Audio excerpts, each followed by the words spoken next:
Today's video I talk about how to fix Snapchat's keeps stopping problem. So the answer is easy. Just go to the settings and then scroll down to the apps section, and then go to the search and search Snapchat, and next go to the storage, and here you will find this clear cache option. Click on it. Now you can go check it if it worked, and if it didn't you can try to restart your phone or turn the Wi-Fi off and on, or the Bluetooth or the iPlan mode.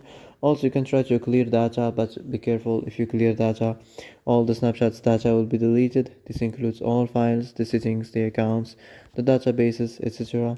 So be careful if you want to clear your data.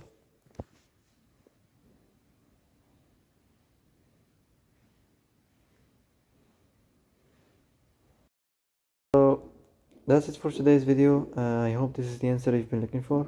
And if you like this video, don't forget to like and subscribe, and see you in the next video.